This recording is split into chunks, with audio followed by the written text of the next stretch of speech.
저는 이미 단체 카톡을 통해서 여러분들에게 여러분들에게 말씀하신 대로 이제 아모리가 아니고 아마존, 이게 신명기를 읽다가 또 하니까 아마존이 또 아모리로 바뀌기도 하니 아마존 선교 잘 마치고 돌아왔습니다. 이번 주일을 통하여서 선교 보고를 할 때 또 우리 함께 은혜를 나누도록 하겠습니다. 그리고 우리 새벽기도회 그 반주자 윤옥순 권사님께서 다시 오셔서 얼마나 힘이 나는지 모르겠습니다. 또 윤봉구 장님 오시니까 너무 좋습니다. 우리 새벽이지만 박수 한번 치고 우리 환영하겠습니다. 예, 감사합니다. 감사합니다. 예. 이 새벽기도 그 반주를 이렇게 또 해주시니까 얼마나 또 든든한지 모르겠습니다.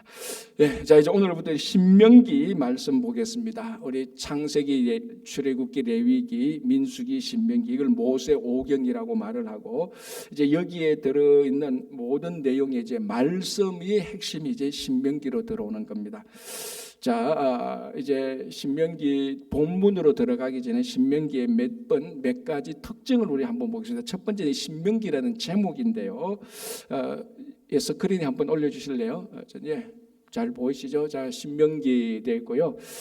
이제 보통 우리가 성경에 이렇게 제목이 있지 않습니까? 창세기, 출애굽기, 레위기. 제가 전에도 말씀드렸다시피 원래 히브리어 성경, 그러니까 원래 우리가 보는 성경은 이제 히브리어가 아니지 않습니까? 한국말이지 않습니까? 구약은 이제 히브리어 성경은 원래 제목을 붙이면은 첫 문장의 첫째 단어 또는 두 번째 단어 요거 또는 이제 그 문장의 중요한 첫 번째 문장의 단어를 뽑아서 제목을 정합니다.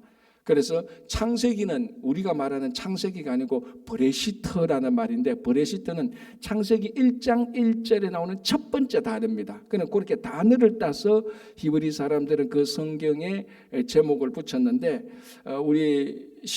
그러면은 신명기는 이 신명기 제목은 1장 1절에 나오는 어느 단어가 신명기일까 이렇게 생각하면 이제 잘못 생각한 겁니다. 우리가 가지고 있는 성경책의 이 제목은 70인역이라는 그 성경책에서 제목을 붙였습니다. 제가 전에도 말씀드린 것처럼 70인역은 어떤 성경인가 하면 70명이 성경 번역을 했다라고 해서 70인역이라고 말하고, 이걸 헬라어로 셉추아진타가 70이란 뜻이거든요. 70인역이라고 말하고, 우리들은 지금 70인역을 안 봅니다. 왜냐하면 우리는 뭐 한글 보면 되니까. 근데 70인역이 무슨 성경책인가 하면은 원래 구약 성경이 히브리어 말로 기록되었는데, 아시다시피 디아스포라, 그러니까 남유다가 멸망하고 또 그 앞에 아수르가 멸망하고 해서 사람들이 막 흩어집니다. 그죠? 그러니까 그게 기원전 587년에 87년, 86년에 흩어지니까 예수님 오실 당시에 이미 이스라엘 백성들이 흩어진 데가 500년, 600년 될 때 아닙니까? 그러니까 500, 600년 될 때니까 많은 사람들이 히브리어를 많이 잊어버리죠. 우리가 이민사회에 살면서 우리 자녀들이 한국말 잊어버리는 것과 그거 걱정되는 것처럼. 그래서 500년, 600년 살면 많이 잊어버립니다. 그런데 이제 히브리어를 잊어버리니까 히브리어 구약 성경을 읽지를 못하지 않습니까? 그래서 이렇게는 안 되겠다 해서 그 당시 이제 헬라 지역에, 그 그리스 제국 지역에 많이 살고 있으니까 그 그리스 말로 번역을 한 겁니다. 그러니까 최초의 히브리 성경을 번역한 책이 셉추아진타 70인역입니다. 헬라어로 기록되어서. 그래서 히브리어는 모르지만 헬라어를 아는 사람이 구약 성경을 읽을 수 있도록 한 것이죠. 자, 이 성경책이 굉장히 중요합니다. 이제 그래서 예수님 당시 때 예수님 당시 때 읽었던 구약 성경을 보통 셉추아진타, 아마 그 성경을 읽었을 것이다라고 추정하는데 그게 거의 맞습니다. 자, 왜 이 말씀을 드리는가 하면 이 70인역을 보면은 성경책에 제목을 붙였습니다. 이제 그때. 그래서 창세기를 창세기라고 했고 우리가 아는 출애굽기를 출애굽기라고 이렇게. 그러니까 오늘날 구약 성경에 제목을 붙인 것은 원래 히브리어 성경이 아니고 70인역 헬라어 성경 구약을 번역한 구약을 헬라어로 번역한 70인역 성경에서 제목을 붙였습니다. 그 제목에 의하면은 오늘 우리가 읽는 책이 신명기다라고 말을 합니다. 그럼 여러분 제목을 붙일 때는 그 책의 특징을 딱 하지 않습니까? 그래서 우리가 민수기는 이것도 70인역에서 번역되는데 민수기가 뭡니까? 넘버스, 숫자들. 이 무슨 숫자였죠? 인구 조사를 했다는 겁니다. 그래서 이렇게 해서 제목을 붙여서 우리가 알고 있는 책이 신명기다라는데, 원래 히브리어는 뭐냐면은 첫 번째 문장의 중요한 단어를 따서 엘레하드바림, 뭐는 이것이 말씀들이다라는 것입니다. 원래 그러니까 지금 유대인들에게 만나서 신명기 이렇게 말하면 자기들은 신명기가 아니고 엘레하드바림 책이다 이렇게 말을 하는 거하고 똑같습니다. 엘레하드바림은 신명기 1장 1절에 나오는 두 단어를 따서 제목을 붙인 겁니다. 그래서 첫 구절에 있는 첫 단어 또는 첫 구절에 있는 단어를 따서 제목을 붙인다가 했는 거하고 마찬가지입니다. 그래서 히브리어 명칭은 엘레하드바림, 하가 정관사거든요.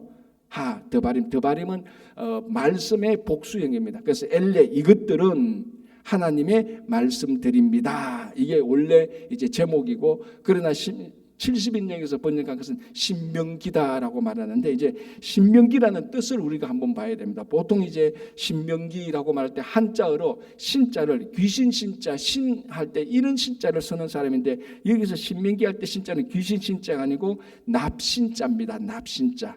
납신자의 명령 맹자에 기록할 기자. 왜 납신을 쓰는가 하면은, 납신의 뜻에 거듭이라는 반복이라는 뜻이 있습니다. 그래서 신명기 말하면 명령을 반복하는 거다 이렇게 의미합니다.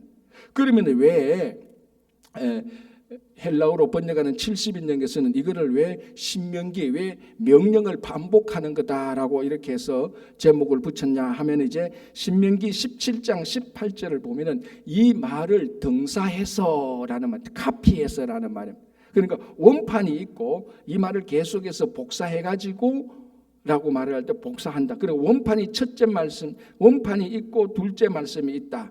이렇게 해서 영어로는 듀트로나미라고 말합니다. 듀트로가 두 번째라는 뜻이거든요. 나미라는 게 노모스라는 말로 계명이라는 뜻입니다. 그래서 신명기를 영어로는 듀트로나미라고 말합니다. 듀트로 두 번째, 세컨드죠. 나미, 노모스 말씀. 그래서 두 번째 율법이다 이렇게 말합니다.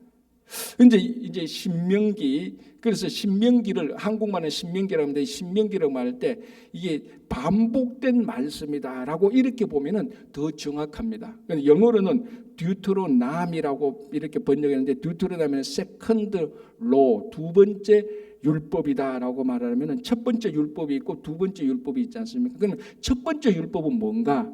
이 모세가 시내산에서 받은 말씀을 첫 번째 율법이라고 보고, 이제 신명기는 모세가 새롭게 설교를 하지 않습니까? 그래서 모세가 새롭게 설교한 이 율법, 이것을 세컨드로 두 번째 말씀이다. 이런 의미에서 영어로 듀트로나미라고 이렇게 말을 한 겁니다. 자, 그래서 제가 저 밑에 듀트로나미에서 듀트로가 세컨드고 나미가 노모스 율법이라는 그런 의미라는 겁니다. 자, 그러면 지금 제가 막 이렇게 약간 들쑥날쑥 이렇게 설명을 했는데, 잘 들어보면은 두 가지 다른 설명을 하는 것 같아요. 그러면 이 신명기라는 뜻은 반복된 말씀인지 두 번째 말씀인지 좀 헷갈리는 거죠. 그래서 제가 세 번째에 두 번째 말씀하고 대신해놓고 반복된 두 번째 법 또는 반복된 법이라고 제가 써놨습니다. 그래서 영어로는 듀트로남이라고 말하면 그 글자 그대로 보면 두 번째 말씀이고, 신명기의 신자를 거듭한다라는 말로 보면은 뭐냐 하면은 반복한다라는 겁니다. 둘 다 사실은 같은 말이지만 더 정확히 따지자면은 신명기가 듀트로남이라는 말보다 더 정확하다고 볼 수 있습니다. 무슨 말인가 하면, 이 말씀은 두 번째 율법이라기보다는 반복되는 말씀이다라는 것에 더 의미가 있다는 겁니다. 왜? 이 신명기는 첫 번째 모세가 시내산에서 받은 그 말씀, 원판, 원래 받은 그 율법을 모세가 다시 반복해서 설명을 하고 있거든요. 그래서 어떻게 보면 원판이 있고 다시 말하기 때문에 두 번째라는 의미도 맞는데, 더 정확히 말하면 앞에 했던 말을 다시 반복하니까 반복할 의미를 가지고 있는 신자를 붙여서 신명기다라고 하는 것이 더 맞습니다. 왜냐하면 두 번째라고 말하면 자칫하면 두 번째는 첫 번째하고 달라질 수도 있잖아요. 자칫하면. 근데 이 신명기에 나오는 말씀은 첫 번째 받은 율법 말씀하고 다른 게 아닙니다. 같은 말씀인데 약간 더 확대하거나 좀 더 자세히 설명하는 그런 내용이 있는 거죠. 또 두 번째라고 말하면 첫 번째가 더 중요하고 두 번째는 덜 중요하고 이런 자꾸 첫 번째하고 두 번째하고 자꾸 차별을 두려고 하는 생각이 있지 않습니까? 야, 우리 집 아이의 첫 번째 아이예요, 둘째 아이요. 그러면은 장남하고 차남이니까 차별이 있지 않습니까?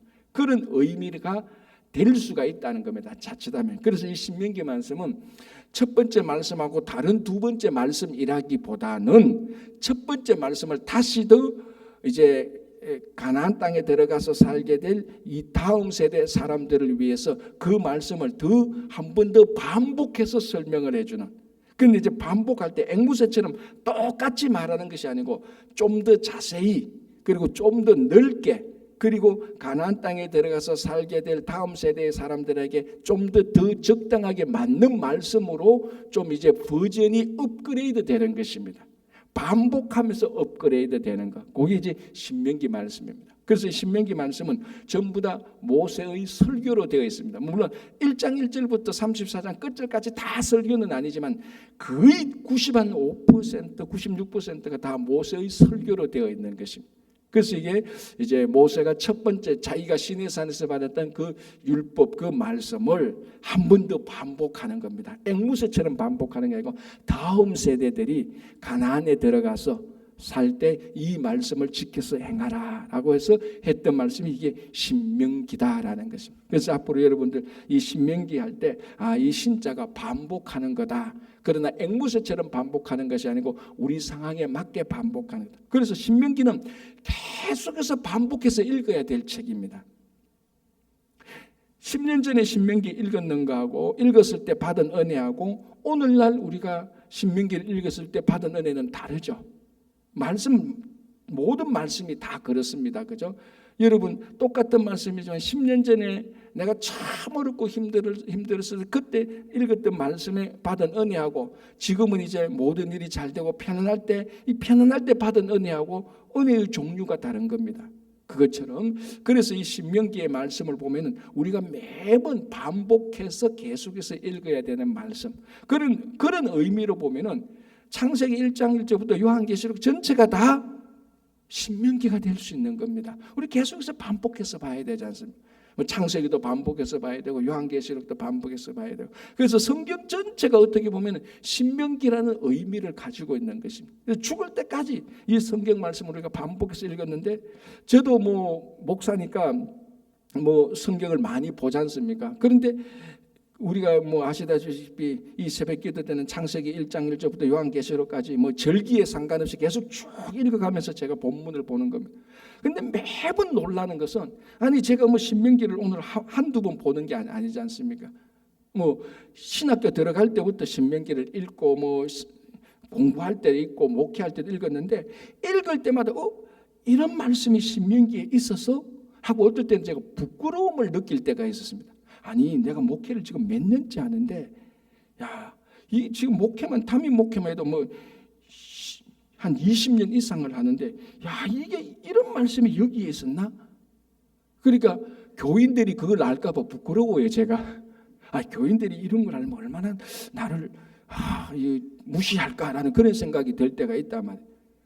그런데 가만히 생각하면은 이게 내뿐만 아니라 모든 사람에게 말씀이 다시 반복해서 그 의미가 나타나지고 그때는 별 생각 없이 읽었던 말씀인데 지금 내 상황에 보니까 이 별 생각 없이 읽었던 말씀이 특별한 생각으로 저에게 다가오는 겁니다. 모든 말씀이 다 그렇습니다. 그래서 어떤 사람이 성경 한 번 읽으면 다지 왜 자꾸 계속 반복해서 읽으라 그러나 의미가 여기 있는 것입니다. 그래서 모든 책이 다 신명기하고 똑같은 것입니다. 반복해서 읽고 그래서 앵무새처럼 똑같은 걸 읽는 것이 아니라 그때 보면은 그때 말씀이 다시 또 살아나고 다시 또 살아나는 것이 이 신명기 말씀이고 성경 전체의 말씀이 되는 것입니다. 그래서 사실은 이 신명기라는 제목 하나에 굉장히 많은 우리 신앙의 의미가 들어가 있는 거죠. 자, 이 제목이 이제 1장 1절에 엘레하드바림 이것이 말씀들이다라는 것이 이제 실제로 모세가 설교한 거지만 그 설교의 내용은 하나님께서 모세에게 통하여서 하셨던 그 말씀들입니다. 그죠? 자, 요렇게 해서 이제 그래서 신명기 17장 18절에 한 단어 등사하여 요 말이 이제는 신명기에 우리가 말하는 신명기 듀테로노미의 제목이 되게 제목이 되는 것입니다. 이렇게 해서 이제 우리가 제목을 좀 간단하게 이렇게 살펴보고요. 이 신명기의 목적이 뭔가 하면은 다음 세대를 위한 것입니다. 지금 이때가 언제가 하면 출애굽 한지 40년이 되었습니다. 자, 본문을 보면 언젠가 하면요. 1장 3절을 보면 마흔째 해 열한째 달 그 달 첫째 날. 그래 마흔째 무슨 마흔째? 출애굽한 지 40년째 11번째 달 출애굽하고 40년이 지난 40년 해에 11번째 달의 첫째 날에라고 말을 하는 겁니다. 자, 이때는 언젠가 하면 이제 출애굽 거의 다 끝났습니다. 이제 바로 지금 이스라엘 백성들은 모압 평지에 있거든요. 요 모압 평지에서 요단강 딱 건너가면은 이제 가나안입니다. 그러니까 바로 여기서 모세가 하나님의 말씀을 다시 반복해서 하는 것은 1세대가 아니고 다음 세대를 위한 목적이죠. 다음 세대가 가나안 땅에 들어가서 살게 될 때. 왜냐하면 다음 세대는 광야에서 태어난 세대들 아닙니까? 그럼 광야에서 태어날 때 이 사람들이 전쟁도 하고 뭐 가다가 반역도 하고 불평도 하고 우리말로 하면은 성경 공부할 시간이 제대로 잘 없었던 때가 많았을 것입니다. 40년 동안 행진하는데 우리처럼 차분하게 앉아서 성경 공부할 시간이 많이 없었을 수도 있을 겁니다. 그래서 한번 딱 모아가지고 지금까지 받았던 말씀을 다시 반복해서 쫙 설교를 해주던 것, 말씀을 정리해 준 게 바로 신명기입니다. 다음 세대를 위하여서라는 것이 있고요. 그리고 이제 이런 잘못을 더 이상 반복하지 않도록, 무슨 잘못? 40년간 1세대들이 하나님의 말씀을 배신하고 불신하고 불순종했던 이런 잘못된 신앙의 관행들이 가나안 땅에 들어가서 다음 세대들이 그런 잘못을 반복하지 않도록 하기 위해서 이 말씀을 해준 것이 중요한 목적입니다. 그죠? 그래서 우리들도 이 신명기 말씀을 읽으면서 이스라엘 백성들이 광야에서 그 했던 추악한 일들이 있지 않습니까? 그렇게 계속해서 배신하고 불신하고 아니 그 물 때문에 큰 은혜를 받았음에도 또 물이 없으면 불평하고 원망하고 배신하고 반역하고 불순종하고 모세와 아론을 죽이려고 했고 그죠? 지도자들을 죽이려고까지 했지 않습니까? 그때 하나님께서 간섭 이런 일들이 다음 세대가 가나안 땅에 들어가서는 반복되어서는 안 되겠다. 자, 그럼 참 신기하죠, 그죠? 제가 지금 이런 광야에서 이스라엘 백성들이 가나안 땅에 들어가서 반복되어서 광야에서 한 악행들이 가나안 땅에 들어가서는 반복되어서는 안 되는 거죠. 그래서 이 악행들이 반복되지 않기 위하여서 이 말씀은 반복해서 봐야 되는 겁니다. 맞죠? 우리들이 잘못된 생활, 악행들이 반복되지 않기 위하여서 우리는 말씀을 계속해서 반복해서 봐야 되는 것입니다. 그게 바로 신명기 말씀입니다. 그래서 말씀이 우리 삶 속에서 반복되지 않으면 죄는 계속해서 우리 속에서 반복되는 것입니다. 그것을 막기 위한 것이 신명기 말씀이었다라는 것입니다. 그리고 이제 이 말씀이 최종적으로 다음 세대들이 가나안에 들어가서 살 수 있도록 말씀으로 무장을 시키는 겁니다. 무장시켜서 가나안을 들어가게 하는 것인데요. 이 신명기 특징 가운데 또 하나는 예수님께서 사역을 시작하기 전에 40일 동안 금식 기도를 하고 나왔을 때에 그때에 사탄이 세 가지 시험을 하지 않습니까? 그 세 가지 시험을 전부 다 말씀으로 물리쳤는데 그 말씀의 내용이 전부 다 신명기에 있는 말씀이었습니다. 창세기에 있는 말씀도 아니고 시편의 말씀도 아니고 전부 다 창세기 시편에 얼마나 어마어마한 하나님의 말씀이 들어가 있는 것 아닙니까? 그럼에도 불구하고 사탄이 시험할 때 예수님은 다 말씀으로 물리치는데 말씀으로 인용해서 물리치는데 그 모든 말씀이 다 신명기에 나오는 말씀입니다. 그래서 누가 그러지 않습니까? 예수님은 신명기밖에 몰랐기 때문에 그렇겠지라고 이렇게 농담을 하는 사람들이 있는데 그런 건 아니고 예수님께서 말씀을 다 알았지 않습니까? 그런데도 사탄의 시험에 대항해서 싸울 때는 신명기 말씀이었습니다. 그럼 우리가 뭘 알 수 있습니까? 이 신명기 말씀은 사탄을 이길 수 있는 능력이 있다는 것을 우리가 충분히 증명된 겁니다. 그렇죠? 자, 또 하나 이제 나중에 보면 우리가 전번에 주일날 설교할 때 설교 때 봤지만은 열왕기 상하할 때 볼 때 이스라엘 남유다의 가장 유명한 두 왕 히스기야 왕과 요시야 왕. 이 요시야 왕이 종교 개혁을 한번 크게 하지 않습니까? 이 요시야 왕이 종교 개혁을 할 수 있었던 이유가 뭐였죠? 성전 수리를 하는데 율법책이 발견됐어요. 그런데 그 율법책이 대부분의 구약학자들이 신명기 말씀이었다라고 말을 하는 겁니다. 율법책. 그래서 신명기 말씀을 보고 이 말씀대로 살아가다 보니까 자연적으로 종교개혁이 된 겁니다. 그래서 말씀은 예수님께서 사탄을 물리칠 때도 신명기 말씀이었고 요시야 왕이 그 진짜로 신앙을 개혁할 때도 사용되었던 것이 신명기 말씀이었습니다. 그렇기 때문에 우리가 이 말씀을 우리가 당연히 우리 삶 속에서 가장 중요한 가치의 말씀으로 우리가 받아들여야 되는 겁니다. 사탄을 물리칠 수 있는 능력이 있고 개혁할 수 있는 능력이 있다는 겁니다. 그래서 신명기에서 특징은 뭐냐면 나중에 신명기 6장 보면 나오죠. 쉐마 너희들은 들어라 라고 말하면서 이것을 너희 자녀들에게 이제 말씀을 가르쳐라. 그럼 앉았을 때나 누웠을 때나 잘 때나 계속해서 하면서 가르쳤던 중요한 말씀이 여호와는 한 분이시다라는 겁니다. 여기서 신명기에서 나타난 가장 중요한 하나님에 대한 말씀이 여호와는 한 분이다. 이게 왜 중요하죠? 이제 이스라엘 백성들 가나안 땅에 들어가지 않습니까? 가나안 땅에 사는 사람들이 모두가 다 다신론이었지 않습니까? 신은 하나가 아니고 신은 천지에 널려 있는 것이 가나안 땅이고 가나안 사람들은 가나안에 있는 이방족 속들은 신은 뭐 자기들이 가지고 있는 자기들이 섬기는 신마에도 수십 가지가 되는. 그래서 유일하신 하나님만 믿고 가는 백성이 이스라엘 백성들입니다. 그래서 그것을 신명기 말씀에서 여호와는 한 분이라는 것을 굉장히 강조합니다. 여호와가 한 분이듯이 이스라엘 백성들의 공동체는 하나여야 되는 것입니다. 이 중요하죠. 그래서 공동체가 한 마음, 한 믿음이 되어서 한 하나님을 섬겨야 되는 것입니다. 막 다신론처럼 분산되는 것이 아니고 그게 이제 신명기의 중요한 이제 말씀이 되는 것입니다. 그렇죠? 자, 그래서 좀 정리하면 이 신명기 말씀은 반복되는 말씀이다. 성경 전체가 다 신명기입니다. 그죠? 죄가 반복되지 않기 위해서 우리는 말씀을 반복해서 읽어야 되는 것이다 라는 것을 알 수 있고 이 말씀은 위대한 능력이 있다. 사탄을 물리칠 수 있고 내 신앙을 우리 전체의 신앙을 개혁할 수 있다라는 것을 우리가 알 수 있고요. 또 하나는 이제 여전히 우리 신앙생활과 신앙생활의 공동체에서 중요한 것은 말씀의 선포다라는 것입니다. 자, 오늘날 이제 우리 교회들 뭐 한국 교회, 미국 교회, 유럽 교회, 우리 이민 교회 보면은 교회 여러 가지 사역들이 있습니다. 뭐 우리만 해도 뭐 단기 선교도 가지요, 총전도 주일도 하죠, 뭐 교회 이런데 또 제자 훈련도 하죠, 뭐 커뮤니티 지역 봉사도 하죠. 이런 여러 가지 중요한 본질적인 사역들이 많습니다.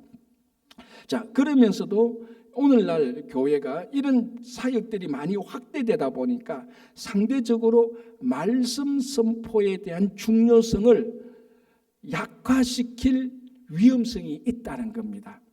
자, 예를 들어서 어떤 한 교회가 있는데 이 교회는 아무 사역도 안 한다. 예배의 말씀만 중심으로 하는 교회가 있다고 칩시다. 그러면 그 교회 사람들은 말씀이 제일 중요하다고 신앙생활 할 겁니다. 그죠? 물론 다른 것도 중요한데 이 말씀이 제일 중요하다고 생각하는 이 태도는 너무너무 중요한 것이죠. 그런데 그 옆에 있는 다른 교회는 사역이 많아요. 뭐 이런 행사도 하고 커뮤니티 봉사도 하고 오늘날 우리 교회처럼 우리도 뭐 지금 썸머 스쿨도 해야 되고 뭐 또 좀 이따 교회 행사도 해야 되고 단계 선교도 해야 되고 뭐 여러 사역들이 있습니다. 이런 사역들이 많은 것이 나쁘다는 게 아니고 사역은 반드시 해야 되는 거죠. 그럼에도 불구하고 우리가 이런 사역을 하면서 늘 놓쳐서는 안 되는 생각들, 여전히 하나님의 말씀의 선포는 우리 신앙의 본질이고 우선순위라는 것을 알아야 되는 것입니다. 하나님의 말씀 없이 선교하면 그 무슨 소용이 있습니까? 하나님의 말씀 없이 총전도주의를 하면 무슨 소용이 있겠습니까? 하나님의 말씀 없이 예배 드리면 그거 진짜 뭐 안고 없는 찐빵하고 똑같지요. 그래서 우리가 신명기 말씀을 보면서 우리 교회의 사역들이 여러저니 많지만은 늘 우리가 하나님의 말씀을 놓치지 않을까라는 경계심을 가지고 있어야 돼요. 그래서 말씀의 중요성을 놓쳐서는 안 되는 겁니다. 그래서 신명기 말씀 보면서 우리가 그것을 중요하게 생각을 해야 되는 것입니다. 뭐 이렇게 신명기에 대한 특징을 생각하다 보니까 뭐 시간이 많이 갔는데 제가 뭐 오늘 본문 보는 데까지 한번 보겠습니다. 자, 1장 1절. 이는 이것이 아까 엘레라는 말이죠. 히브리어로 그 제목, 그러니까 엘레, 이는 모세가 요단 저쪽 숲 맞은편에 아라바 광야 곧 바란과 도벨과 라반과 하세롯과 디사합 사이에서 이스라엘 무리에게 선포한 말씀이니라. 정확히 말하면 말씀들이니라 복수입니다. 이게 하드바림이라는 말씀. 그래서 우리 한국말로는 이는이라는 말과 말씀이니라 요 두 구절을 뽑아서 이 두 구절을 뽑은 게 원래 히브리어 성경의 그 제목이죠. 그래서 히브리어로 1장 1절에 이는 엘레 마지막에 말씀들이나 하드바림 이렇게 이제 보면 되는 거죠. 자, 여기서 이제 중요한 것은 모세가라는 겁니다. 우리 여러분 가끔 이런 생각 해보지 않습니까? 왜 하나님께서 직접 말씀하시면 더 효과가 있을 것인데. 자, 지금도 여러분 한번 생각해 보세요. 갑자기 우리가 예배 드리는데 하늘이 열리면서 하나님께서 우리에게 직접 말씀하시면은 그 말씀에 누가 감히 토를 달겠습니까? 하나님께서 직접 말씀하는데 누가 감히 그 앞에서 비평을 하고 하나님께서 직접 말씀하시는데 누가 감히 말씀이 길다라고 말하겠습니까? 하나님께서 말씀하는데 누가 감히 이렇고 저렇고 할 수 있겠습니까? 말 못하죠, 그죠? 그런데 왜 하나님은 그렇게 하지 않으시고 사람을 써서 사람을 통해서 말씀을 전할까요? 그건 하나님께서 그때마다 선포자를 하나님께서 선택해서 그 선포자의 입술을 통해서 말씀을 전하게 하신 것이 하나님께서 말씀을 전하는 하나님께서 그렇게 하신 하나님의 방법입니다. 그게. 그래서 이때는 모세를 선택했죠.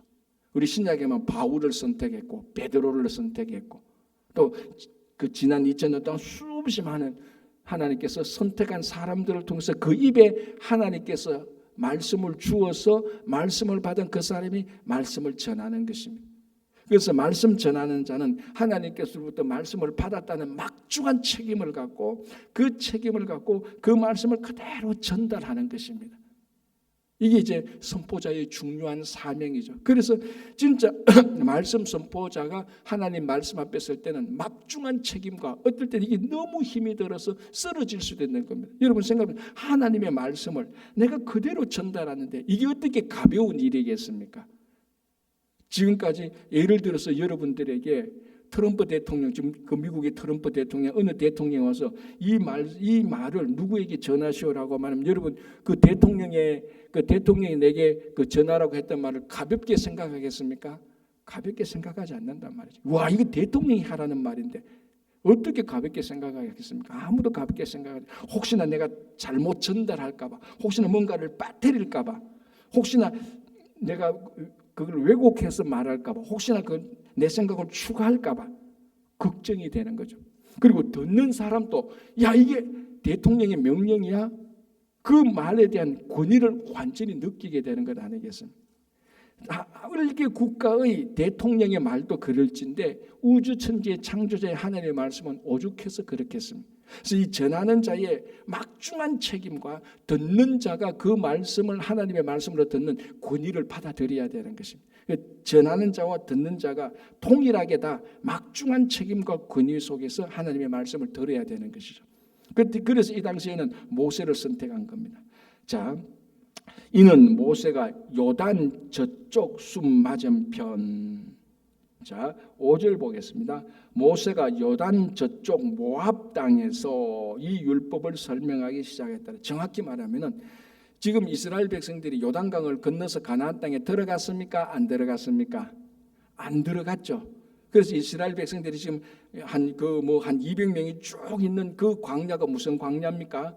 모압 광야죠. 그 1절에서 모압 광야에 있는 여러 지명들 아라바 광야, 곧 바란과 도벨과 라반 가서 이런 도시들이 나옵니다. 중요한 건 이런 도시들이 어디냐 그게 아니고 지금 현재 이스라엘 백성들이 요단강 안 건넜죠. 건너지 않았단 말이죠. 그리고 요단강은 우리가 지도를 보면 요단강 서쪽에 있습니까? 동쪽에 있습니까? 요단강 동쪽에 있죠. 아직 요단강을 건너지 않으니까 우리 지도를 보면 요단강을 건너야 요단강을 건너서 요단강 서쪽이어야 가나안인데 아직 안 건넜단 말이죠. 자, 그러면은 지금 신명기 이 말씀을 전하고 듣는 사람은 요단강을 안 건넌 쪽입니다. 건너지 않은 쪽입니다. 그런데 뭐라고 말하는 거면은 요단 저쪽이라고 말을 하고 있습니다. 요단 건너편이라고 말을 하겠습니다. 정확히 번역하면은 요단 뭐라고 번역해야 되죠? 요단 이쪽이라고 번역을 해야 되지 않습니까? 무슨 말인지 알겠죠? 자, 지금 이 신명기 말씀을 듣고 전하는 사람은 요단 이쪽에 있습니다. 요단 동편에 아직 있습니다. 요단을 아직 안 건넜단 말이죠. 그런데 마치 이 말은 요단강 동쪽에 있는 사람이 말하는 것이 아니고 가나안에 들어가 있는 사람이 이 사람들을 보고 있는 것처럼 말을 하고 있다는 겁니다. 정확히 말하면 지금 이 사람들은 요단 이쪽이라고 말하는데 정확히 번역하자면 이는 모세가 요단 이쪽이라고 말하는 아직 요단강을 안 건넜으니까 5절에 모세가 요단 이쪽 모압 땅이죠. 지금 모세도 모압 땅에 살고 있고 이스라엘 백성들도 모압 땅에 살고 있지 않습니까? 그러면 5절을 보면 모세가 요단 이쪽 모압 땅에서 말하게 되죠. 지금 모세가 모압 땅에 있지 않습니까? 그런데 마치 말하는 자는 요단강 건너편 저쪽에 있는 것처럼 말해요. 저쪽에 있는 사람이 이쪽을 볼 때 저쪽이라고 말을 하죠. 무슨 말인지 알겠습니까? 요단강 가나안 땅에 있는 사람들이 지금 이스라엘 백성들을 볼 때 저쪽이라고 말하지 않습니까? 그런데 지금 사람들은 다 이쪽에 있어요.